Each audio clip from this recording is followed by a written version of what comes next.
No, kuten varmaan arvaatte, nyt on kyseessä paljon odotettu hetki. Tässä on siis tää purkki, joka eilen oli Twitter-feedissä.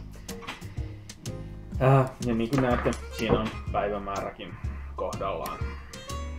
Eli siis kyseessä on nattoa, joka on jokseenkin fermentoituja soijapapuja. Menee siis luokkaan Surströmmingin kanssa. Paketissa tulee mukana sinappipussi ja pussi vissiin makeeta soijakastiketta. Tänään mä olettaisin. Sen lisäksi 70 grammaa herkullista ja hyvänmakuista papuvalmistetta. Niin kuin Miika tässä mainitsi, niin päivän ehdoton sana on mame, eli papu. Haluaisin ennen maistamista kuitenkin lainata tietyllä tavalla henkistä kollegaa tässä vaiheessa. Eli tervetuloa makumatkalle maailman yrjöttävimpiin keittiöihin. Ja tänään meillä on luvassa Japani. Ja niin kuin näkyy, nämä on aika, miten mä sanoisin, proteiinit on tässä vaiheessa muodostan aika hyviä ketjuja. Stingy olisi ehkä oikea sana.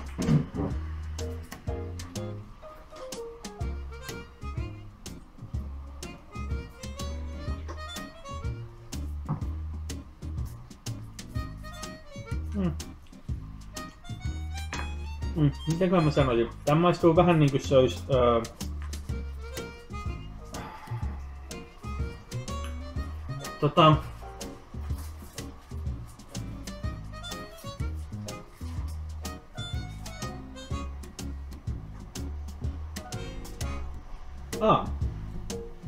tiedättekö te ne kahvikarkit, mitä saa rafloista?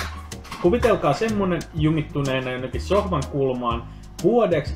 Sen jälkeen se on liuotettu piimässä niin, että siitä tulee mukavan niin kuin pehmeä. Näitä kai pitäisi vähän sekoittaa, että niin kuin käys näin, mutta kokeillaan näitä kastikkeita nyt yksi kerrallaan. Siis niin kuin pitää sanoa, että niin kuin Surströmmingin kokemisen jälkeen tämä oli yllättävän niin kuin kivuton kokemus.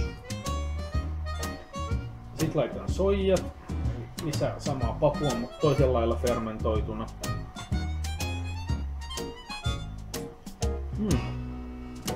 Itse asiassa parantaa makua. Ja soijan suola tuo tässä semmoista lihasta makuun mukaan.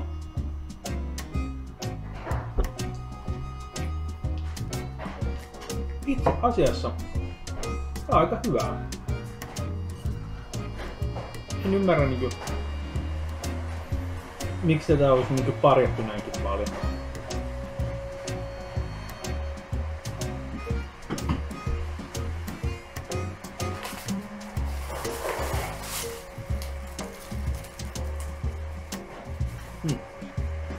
Sotkusta syötävää se on.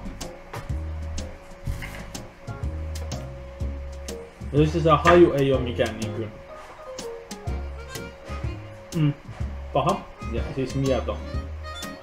Tässä vaiheessa vasta niinku haistaa sen. Sitten sinappi joukkoon. Hop. Sitten tätäkin sekoittaa. Ehkä sitä vois.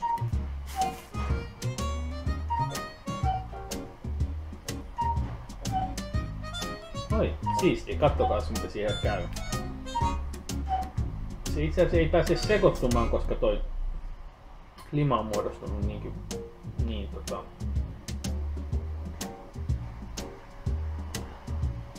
vahvaksi. No oikeastaan, koska niinku muutakaan aamupalaa ei ole luvassa, niin